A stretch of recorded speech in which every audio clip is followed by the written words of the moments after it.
नमस्कार साथियों, आप सभी शायद एक न्यूज़ से अवेयर होंगे कि ट्रंप ने फिर से वही पता चला है जिसके लिए वो फेमस है, विच मीन्स अपने दोस्तों की पीठ में छुरा भोंकने का काम ट्रंप ने यहाँ पर फिर से किया है। अब दोबारा से उसी डील को मना कर देना, उस सैंक्शन को रिवोक कर देना जो ट्रंप ने खुद अपने कार्यकाल में यहाँ पर हटाया था 2018 में।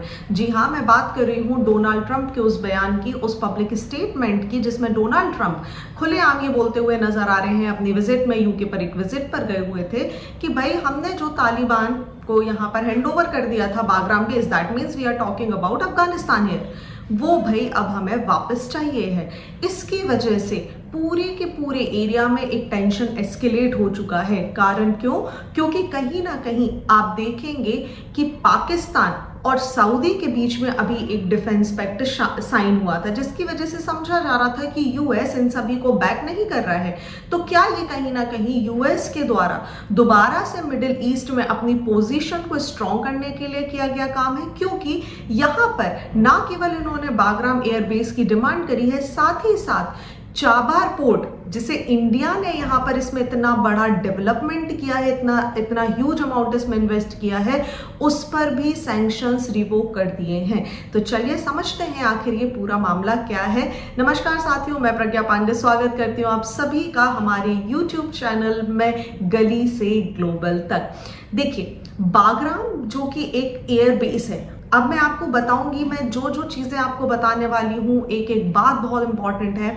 बागराम क्यों इंपॉर्टेंट है, क्यों डोनाल्ड ट्रंप इसको मांगना चाह रहे हैं, ये सारी चीजें हम यहां पर समझेंगे, राइट। लेकिन उसके पहले एक चीज समझ लीजिए, बागराम एयरबेस की हम बात कर रहे हैं जो एक समय पर रशिया का पार्ट हुआ करता था, बाद में यूएस की एंट्री हुई, कहीं ना कहीं यूएस का यहाँ पर इन्वॉल्वमेंट हमें देखने मिल गया। उसके बाद हम बात करेंगे तो जैसे ही गवर्नमेंट यहाँ पर सरेंडर करती है, सारा सब कुछ अपनी चीजें हट जाती हैं, तो तालिबान यहाँ पर वापस आ गया और अब तालिबान के बाद वापस से यूएस बोल रहा है कि भाई हमें चाबर चाहिए। मतलब आपने एक बार अपना माइंड प्रिपेयर कर लिया कि हम सब कुछ छोड़कर जा रहे हैं और अब आप दोबारा वहां पर वापस आना चाहते हैं। तो क्या ये सवाल उठता है, क्या ये इंडिया को कमजोर करने के लिए किया जा रहा है? क्या ये सऊदी को वापस से काउंटर करने के लिए किया जा रहा है? तो चलिए सारी चीजों को एक एक करके यहाँ पर समझते हैं। सबसे पहले थोड़े से हम इतिहास के बारे में बात कर लेते हैं कि आखिर ये चाबर पोर्ट कहाँ पर बना हुआ है, जहां पर हम बागराम एयरबेस के बारे में बेसिकली बात कर रहे हैं। इन सारी चीजों को समझते हैं। देखिए, अगर हम ध्यान से समझने की कोशिश करें तो चाबर पोर्ट आप सभी जानते होंगे, एक फेमस पोर्ट है ग्वादर पोर्ट जो कि पाकिस्तान में बना है। आप सभी के सामने एक मैप यहाँ पर डिस्प्ले हो रहा होगा। आप ग्वादर पोर्ट से थोड़ा सा वेस्ट की तरफ जाएंगे तो आपको देखने के लिए मिलेगा कि यहाँ से एक रूट होता हुआ ऊपर की तरफ जा रहा है जो ईरान के आगे ज़ेदान करके ये जगह आपको देखने के लिए मिल रही है। ये अफगानिस्तान, पाकिस्तान और ईरान के बीच में कहीं ना कहीं एक ट्रांजैक्शन का काम करती है, एक ट्रायंगल का काम करती है।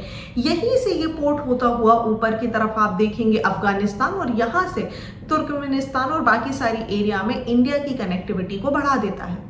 अब सवाल ये आता है कि आखिर भारत के लिए चाबर पोर्ट जरूरी क्यों है? तो आप ध्यान से अगर समझ पा रहे होंगे तो कहीं ना कहीं पाकिस्तान पे जो हमारी डिपेंडेंसी है मिडिल ईस्ट से कनेक्ट करने के लिए, वो यहाँ पर खत्म हो जाती है। ना ही केवल मिडिल ईस्ट, बल्कि अगर हम यूरोप से भी कनेक्ट करने के बारे में यहाँ पर बात कर रहे हैं तो ये पूरी तरीके से खत्म हो जाता है।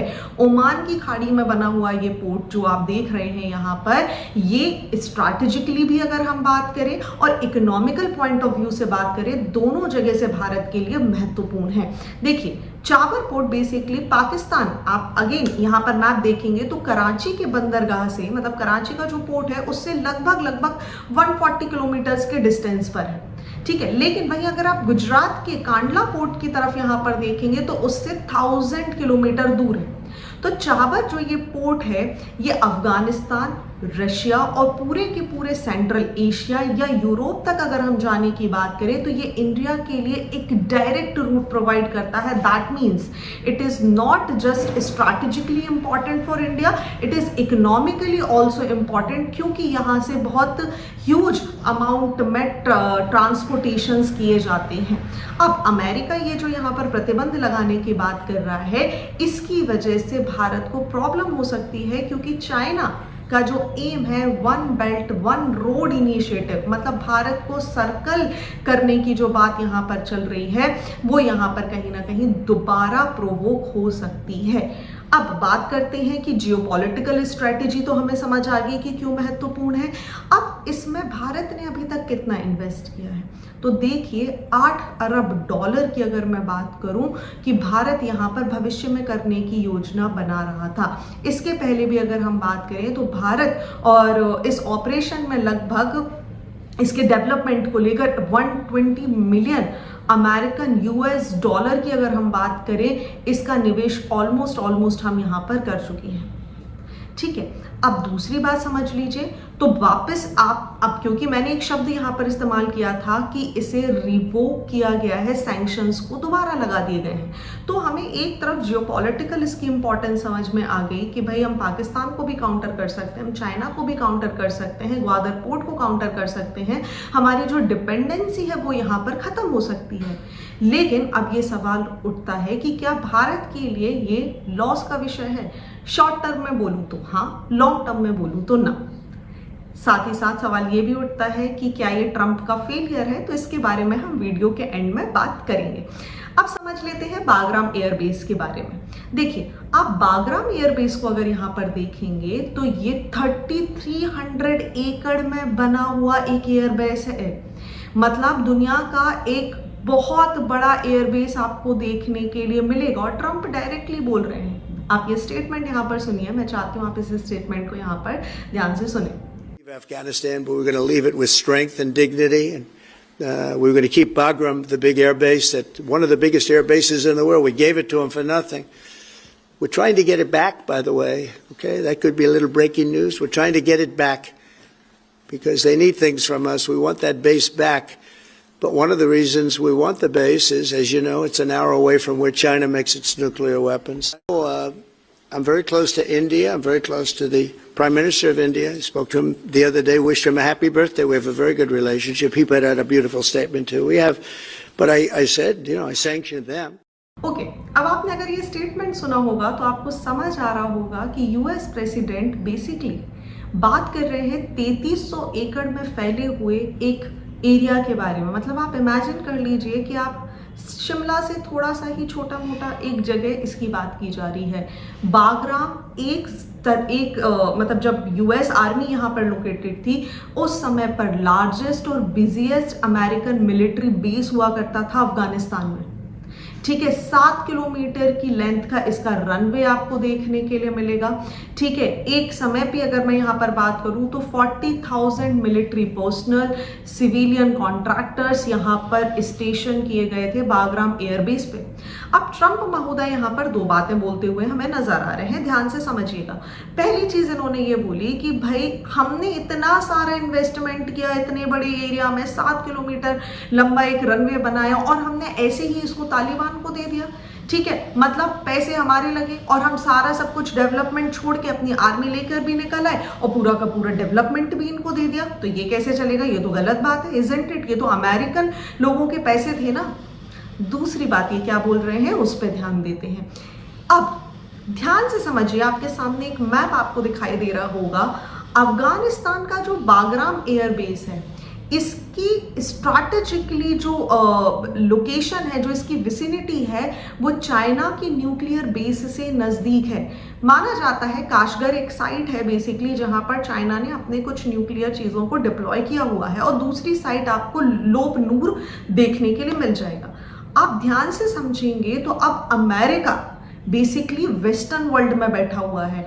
आप बात कर रहे हैं चाइना की, दैट मीन्स आप ईस्टर्न एरिया के बारे में बात कर रहे हैं। ऐसे में चाइना को काउंटर करने के लिए यहां पर इनको क्या चाहिए? अपना एयरबेस वापस चाहिए। As I have told you earlier, 3300 एकड़ में बना हुआ है, 40,000 से ज्यादा का डिप्लॉयमेंट यहां पर आसानी से किया जा सकता है। तो इसकी इंपॉर्टेंस पहली चीज तो आप यहां पर समझ गए होंगे। दूसरी चीज मैं आपको बता देती हूं, ये आपको लगभग, आप ध्यान से देखेंगे तो अफगानिस्तान की जो कैपिटल है काबुल, उससे महज 60 किलोमीटर की दूरी पर आपको ये देखने के लिए मिल जाएगा। दूसरी चीज अगर हम बात करें तो इसकी इंपॉर्टेंस यहां पर भी हो जाती है कि ये हाईएस्ट टैक्टिकल वेपन्स जितने आपको देखने मिलेंगे, C5 गैलेक्सी बॉम्बर्स की आप बात करें, एयरपोर्ट क्राफ्ट कैरियर्स के बारे में बात करें, उन सभी को यहाँ पर ये क्या कर सकता है, फैसिलिटेट कर सकता है। दैट मीन्स ये जो बेस हुआ करता था ये केवल यूएस के लिए इंपॉर्टेंट नहीं था बल्कि नाटो के ऑपरेशंस के लिए भी इंपॉर्टेंट था। लगभग 2 दशकों की अगर हम बात करें तो ये कहीं ना कहीं नर्व था। जो युद्ध चला इतने सालों तालिबान के अंदर, अगर हम तालिबान की सरकार आने के पहले अफगानिस्तान में बात करें तो ये भी उसके लिए महत्वपूर्ण था। ठीक है, सो कहीं ना कहीं बेसिकली ये कमांड एंड कंट्रोल सेंटर था यूएस फोर्स के लिए। जितने भी ऑपरेशंस करने हो, लॉन्चिंग करनी हो, सारी चीजें यहां से की जा रही हैं। तो कहीं ना कहीं ये बात तो ट्रंप की हमें माननी पड़ेगी, बोल सच रहे हैं, लेकिन अब जागने से क्या फायदा जब आप पूरी की पूरी गवर्नमेंट हैंड ओवर कर चुके हैं। चलिए वापस आ जाते हैं हम उसी नैरेटिव पे जिसके बारे में हम यहाँ पर चर्चा कर रहे थे। तो भारत को यहाँ पर क्या नुकसान होने वाला है लॉन्ग टर्म या शॉर्ट टर्म में। चलिए देखिए समझते हैं, अगर हम शॉर्ट टर्म की बात करें तो कहीं ना कहीं इंडिया के ऊपर एक स्ट्रैटेजिक प्रेशर क्रिएट किया जाएगा कि अब भैया आप एक काम करिए, आप यहां से काम मत करिए, क्योंकि 2018 में ही इस सैंक्शंस को यहां से हटाया गया था। 2018 के पहले अगर मैं बात करूं तो ईरान के ऊपर बहुत सारे सैंक्शंस यहां पर लगाए हुए हैं, आप सभी को पता है। ठीक है, इन सैंक्शंस को 2002 में लगाया गया था। जो यूएस के प्रेसिडेंट, उस समय के तत्कालीन प्रेसिडेंट हुआ करते थे जॉर्ज डब्ल्यू बुश। ठीक है, इसे एक्सेस ऑफ इवल कैटेगरी में ईरान को रखा गया था और इसी की वजह से भारत का ये जो डेवलपमेंट प्रोजेक्ट है ये धीरे धीरे धीरे धीरे टलता टलता इतना लंबा हो गया कि इंडिया को इसको डेवलप करने में और इस पर काम करने में बहुत साल लग गए। ठीक है, समहाउ हम चाबर पोर्ट पर वापस आए, हमने डेवलपमेंट करना शुरू किया, लेकिन 2018 में ट्रंप की गवर्नमेंट आई और उसने बोला कि ठीक है भाई, हम अपने सैंक्शंस हटा रहे हैं, इंडिया यहाँ पर क्या कर सकता है, जो अपने ट्रांसपोर्टेशन वगैरह का काम कर रहा है उसको जारी रख सकता है। बढ़िया।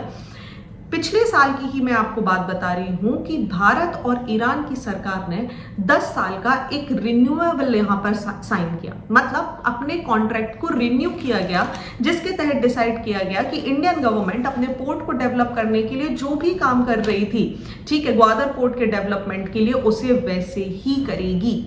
मतलब ऑपरेशनल की बात करें, हम ट्रांसपोर्टेशन की बात करें, सारी चीजें की जाएंगी। अभी तक अगर मैं आपको बताऊं तो 9 मिलियन टन के गुड्स यहां पर इस पर्टिकुलर रूट से ट्रांसफर किए जा चुके हैं। Tens of thousands of containers यहां से प्रोसेस हो रहे हैं, रेलवे लाइन यहां पर बना दी गई है। ऐसे में ये जो कॉन्ट्रैक्ट है रिन्यू जो भारत ने किया है, भारत ने लोन लिए होंगे, यहाँ पे भारत को कुछ नुकसान देखने के लिए मिल सकते हैं। तो पहला नुकसान जो मैंने आपको बताया वो कहीं ना कहीं स्ट्रैटेजिक प्रेशर यहाँ पर होगा कि भारत को बोला जाएगा कि आप अपनी स्ट्रैटेजी बदलने की कोशिश कीजिए। दूसरी चीज, जब भी कोई भी गवर्नमेंट कहीं इन्वेस्टमेंट करती है तो वो फाइनेंसेस लेती है। ऐसे में अब क्या होगा, देखिए रिवोकेशन यहाँ पर जो किया गया है सैंक्शन, पहले एक शब्द समझ लीजिए रिवोकेशन क्या होता है। मतलब हमने आपके ऊपर कुछ सैंक्शंस लगाए थे, अब हम उन्हें रिवोक कर रहे हैं। अर्थात यहाँ पर अगर किसी भी तरीके के ऑपरेशंस किए जाते हैं, फाइनेंसिंग सर्विसेज होंगी, जो आपकी सर्विसेज होंगी, अगर कोई भी व्यक्ति उसे करता हुआ पाया जाएगा तो यूएस के ये प्रतिबंध उस पर भी लगा दिए जाएंगे। कैसे प्रतिबंध? यूएस अलग अलग मार्केट्स उन्हें बैन कर देता है, यूएस अपने यहाँ बहुत हाई टैरिफ्स लगा देता है। ऐसी मान के चलिए, जस्ट इमेजिन कि भारत ने कहा कि हम तो कंटिन्यू करेंगे काम, तो यूएस ने बोला ठीक है, if you want to trade with this route, आप हमारे यहाँ सामान लेके आओगे, हम उस पर 100% टैरिफ कर देते हैं। Isn't it? तो ये कुछ इस तरीके की बातें हमें देखने के लिए मिल रही है। अब आपके दिमाग में एक सवाल आ रहा होगा कि तो चाइना के ऊपर तो ऐसी बात नहीं की जाती। देखिए, चाइना की स्ट्रैटेजी बहुत क्लियर है, दे डोंट केयर अबाउट कि आपने उनके ऊपर सैंक्शन लगाए हैं या नहीं लगाए हैं, उन्हें वही करना है जो वो करना चाहते हैं। करेक्ट? इस पे हम बाद में आएंगे, अभी समझ लेते हैं भारत के लिए जो शॉर्ट टर्म नुकसान है वो क्या है। दूसरी चीज, अब क्योंकि यहाँ पर पोर्ट्स हैं, बड़े बड़े शिपमेंट्स होते हैं, बड़ी बड़ी आपको शिप्स दिखाई देती हैं, ऐसे में इनका इंश्योरेंस, बैंकिंग, फाइनेंसेस, ऐसे में इन्वेस्टर डरेगा कि अगर हमने इन्वेस्ट किया तो हमें यूएस सैंक्शन का सामना करना पड़ सकता है।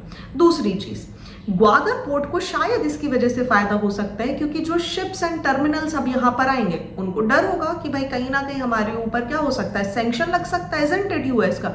तो अब ये ग्वादर पोर्ट की तरफ भी जा सकते हैं, विच मीन्स ग्वादर पोर्ट कहने को भले ही पाकिस्तान ने डेवलप किया, लेकिन आप भी जानते हैं, हम भी जानते हैं कि पाकिस्तान के पास इतना पैसा नहीं है। It was thoroughly financed and developed by China itself अपने वन बेल्ट रोड इनिशिएटिव के अंतर्गत। अब होगा क्या कि कहीं ना कहीं ग्वादर पोर्ट के कारण डायरेक्ट और इनडायरेक्ट फायदा जो है वो पाकिस्तान, या हम बोल सकते हैं लार्जर स्केल पे चाइना को मिलेगा। तीसरी चीज, इंडिया अब यहां पर दो फ्रंट्स पे स्ट्रैटेजिकली फंस गया है, ईरान और यूएस के बीच में और दूसरी तरफ रशिया और चाइना के बीच में। ऐसे में इंडिया को अपनी जो लॉन्ग टर्म में स्ट्रैटेजीज हैं वो बहुत क्लियर करनी होगी।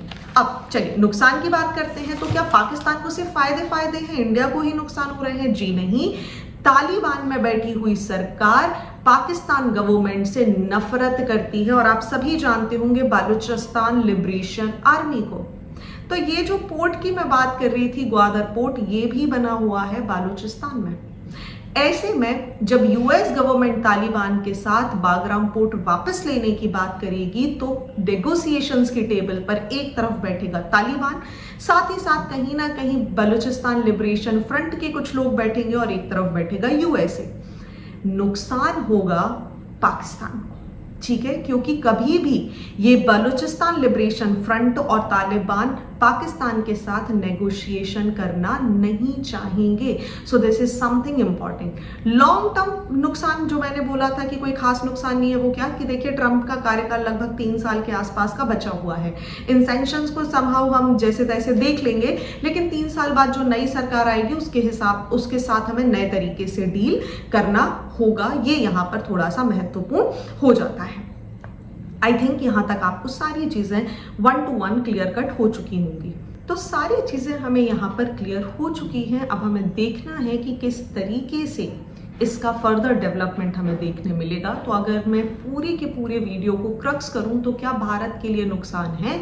जी हाँ, भारत के लिए नुकसान है, क्योंकि भारत ने बहुत मोटी तौर पर इसमें इन्वेस्टमेंट कर रखा है। 2024 में भारत ने इंडिया पोर्ट्स ग्लोबल लिमिटेड के जरिए ही अगर हम बात करें तो 10 साल के लिए यहाँ का जो पोर्ट है शहीद बेहिश्ती टर्मिनल, उसका रीडेवलपमेंट करने के लिए लगभग $100 मिलियन का एक इन्वेस्टमेंट और $250 मिलियन की फाइनेंशियल हेल्प करने की बात यहाँ पर कही थी।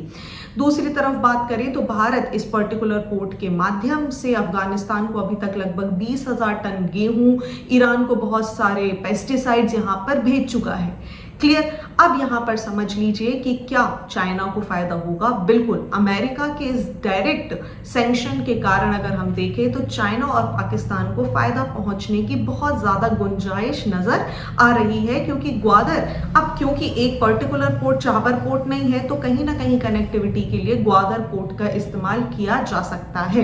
तो भारत के लिए अभी कहीं ना कहीं स्ट्रैटेजिकली रूप से हम बात करें तो थोड़ी सी दिक्कतें नजर आ रही हैं, क्योंकि एक तरफ ट्रंप लगातार कुछ ना कुछ इशू कर रहे हैं, एक तरफ हेलो हाउ आर यू ये सारी चीजें करते हैं। लेकिन आप सभी को एक बात और समझनी होगी, जब भी आप जियो पॉलिटिक्स से रिलेटेड वीडियोस को देखते हैं तो दोस्ती अपनी जगह होती है, लेकिन अपने नेशन के लिए डिसीजन अपनी जगह होते हैं। तो ऐसा नहीं है कि इस तरीके की कोई बात हुई तो हम बोले कि हमारा प्राइम मिनिस्टर तो देखिए ट्रंप के साथ घूम रहे हैं, लेकिन ऐसी कैसी दोस्ती की ट्रंप ने धोखा दे दिया। तो समझिए डिप्लोमेसी अपनी जगह है और दूसरी तरीके से अपने देश के लिए काम करना अपनी जगह है। सो इंडिया के ऊपर अभी 50% टैरिफ लगाने की बात एक तरफ चल रही है, दूसरी तरफ इंडिया जो रशिया से ऑयल इंपोर्ट करता था उसके ऊपर भी कुछ ना कुछ यहाँ पर चीजें लगाई जा रही हैं। रिसेंटली ये वाला जो डेवलपमेंट हमें देखने मिल रहा है ये भी भारत के लिए कहीं ना कहीं चिंता का विषय बन सकता है। सो ये सारी चीज़ों को हम समझेंगे, डिटेल में देखेंगे, फ्यूचर में जो भी डेवलपमेंट होंगे उन्हें समझेंगे। आपको ये वीडियो अगर अच्छा लगा हो तो give me a thumbs up and do subscribe my channel. Thank you.